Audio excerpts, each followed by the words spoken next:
Guten Morgen anak-anakku sekalian, selamat pagi. Frenda akan melanjutkan menjelaskan materi tentang artikel ya. Utamanya di sini kasus akusatif ya, artikel sebagai kasus akusatif. Apa itu akusatif? Kalau penjelasan di sini dengan kalimat yang begitu rumit ya, mungkin kalian akan sulit memahami. Nah, sekarang gampangnya saja, lebih mudahnya bahwa akusatif itu adalah objek penderita. Itu aja. Karena nanti ada objek yang lain, istilah objek yang lain dalam bahasa Jerman itu yaitu datif. Tetapi yang sekarang karena kalian masih belajar akusatif, maka pahami aja dulu objek, bahwa akusatif itu adalah objek. Nah, kalau sebelumnya kalian itu mempelajari tentang artikel ya, tapi posisinya sebagai subjek. Nah, sekarang artikel itu menyertai kata benda. Nah, dan benda itu bisa berposisi sebagai subjek atau nominatif. Objek itu adalah akusatif, istilah dalam bahasa Jerman. Nah, sekarang perubahannya bagaimana atau perbedaannya bagaimana sih yang dimaksud akusatif? Kok artikelnya bisa berubah bentuk ya? Bukan tapi maskulin, feminin dan netralnya itu tetap, yang berubah hanya bentuknya saja ya.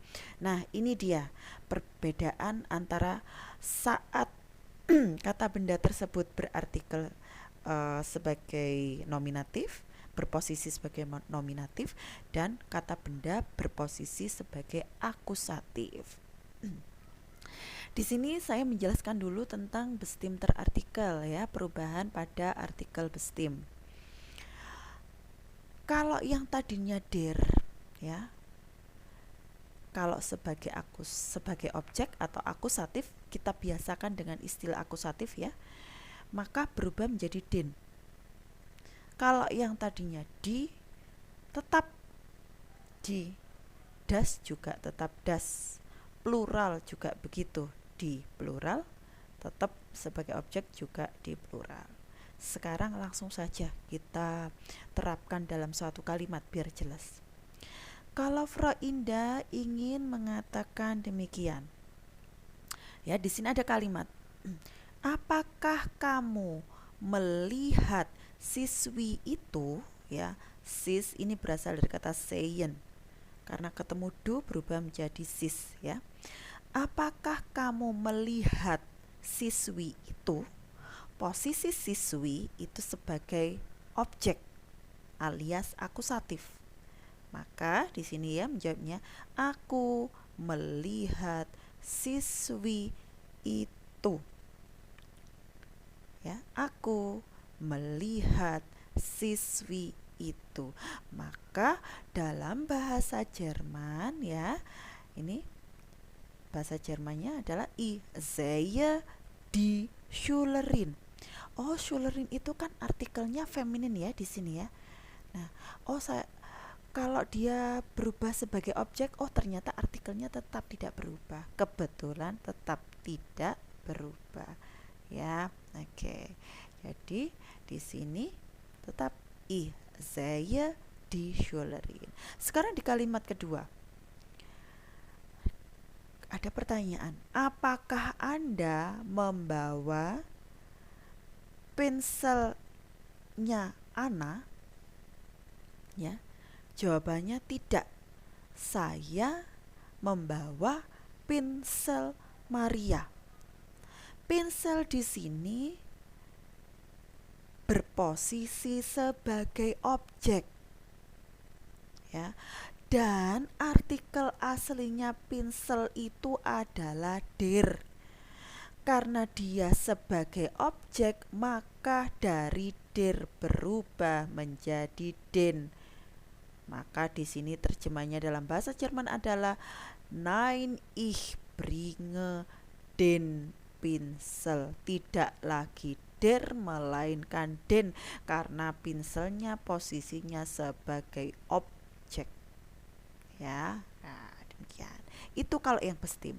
Sekarang Frau Indah lanjutkan ke perubahan unbestimmter Artikel apabila dia berubah posisi sebagai objek akusatif. Nah, di sini ada datif. Ini tidak perlu kalian pahami dulu ya. Yang perlu kalian pahami adalah yang nominatif dan akusatif. Ingat, biasakan mengenal istilah nominatif itu adalah subjek, akusatif itu adalah objek. Oke. Kalau Freinda ingin mengatakan, apakah kamu melihat seorang siswi? Maka dalam bahasa Jermannya adalah siehst du eine Schülerin, ya. Siehst du eine Schülerin? Oke. Jawabnya misalnya ya, jawabannya ya, aku melihat seorang siswi. Nah, kebetulan karena siswi ini artikelnya feminin, maka meskipun dia berposisi sebagai akusatif juga tidak ada perubahan. Eine. Frau, kenapa kok enggak pakai yang di? Karena kan Frau Indah mengatakannya seorang. Maka saya perlunya yang unbestimmter Artikel yang ini. Seorang siswi. Nah, kalimat kedua. Misalnya Frau Indah ingin mengatakan, apakah Anda membawa sebuah pensil? Bahasa Jermannya adalah bringen Sie einen Bleistift. Ya. Bleistift di sini artikelnya adalah maskulin. Ya. Bleistift adalah artikelnya maskulin. Karena dia posisinya sebagai akusatif, maka yang tadinya ein berubah menjadi einen. Ya. Bringen Sie einen Bleistift?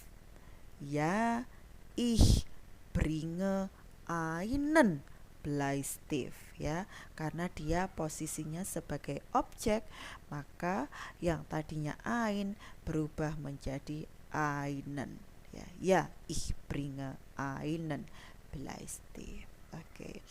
Demikian anak-anakku sekalian, penjelasan Frau Indah tentang akusatif baik bestimmter Artikel maupun unbestimmter Artikel, ya.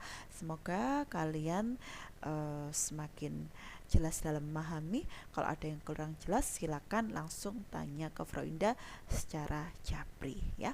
Oke, dankeschön, terima kasih.